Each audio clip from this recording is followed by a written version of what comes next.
43 सोलापूर लोकसभेचे अधिकृत उमेदवार आमचे मार्गदर्शिका आमदार प्रणितीताई शिंदे यांच्या निवडणुकीच्या रणधुमाळी सुरू आहे गेल्या त्यात. पण मंद्रुपच्या भागामध्ये या दक्षिण सोलापूर तालुक्यात सर्वात मोठं गाव म्हणून मंद्रुप, पण मंद्रुपमध्ये 4,500 घरं आहेत. म्हणून आम्ही गेल्या 2-3 दिवसापासून प्रत्येक वार्ड वाईज वाड्या वस्त्या या ठिकाणी आमच्या पद्धतीनं आम्ही युवकांना घेऊन प्रचार चालूच केलो आहोत. पण एकंदरीत मंद्रुपमध्ये महाविकास आघाडीतील सर्व गठबंधनचे सर्व प्रमुख या ठिकाणी आज आलेले आहेत. आजच्यापासून येणाऱ्या 2 ते 3 दिवसांमध्ये मंद्रुप भागातील 4 ते 4,500 होम टू होम प्रचाराला आम्ही पूर्ण केल्याशिवाय राहणार नाही. आणि आजच्या या एक प्रचार शुभारंभाला उपस्थित असलेले सर्वच शिवसेना उद्धव बाळासाहेब ठाकरे गट असू द्यात, त्यासोबत राष्ट्रवादी शरद पवार साहेबचा गट असू द्यात आणि काँग्रेस पक्ष, सर्व युवक या ठिकाणी आज नेहरू चौकातून, म्हणजे काँग्रेस पक्षाचा कुठलाही प्रचार आम्ही नेहरू चौकातून सुरुवात करतो.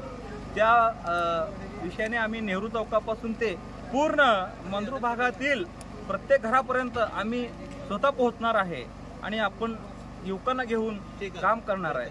कारण या देशामध्ये सध्याला काय स्थिती आहे हे युवकांना पटवून देणार आहे. प्रत्येक घरामध्ये महिलांना, आपल्या सर्व ज्येष्ठ नागरिकांना आम्ही पटवून देणार आहे या मोदी सरकारनं काय केलं आहे. रोजगारावर बोलायला तयार नाही. या देशातील कित्येक तरुण आज बेरोजगार आहेत. या विषयावर बोला म्हणलं तर हे सरकार गप बसतो.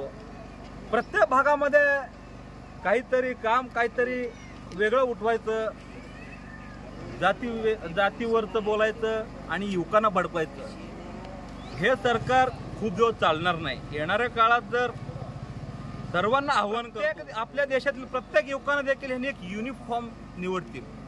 कारण त्यांच्या हुकुमशाहीनुसार जर आपल्याला चालायचं असेल तर यावेळी 2024च्या निवडणुकीमध्ये भाजपला सत्तेपासून रोखलं पाहिजे.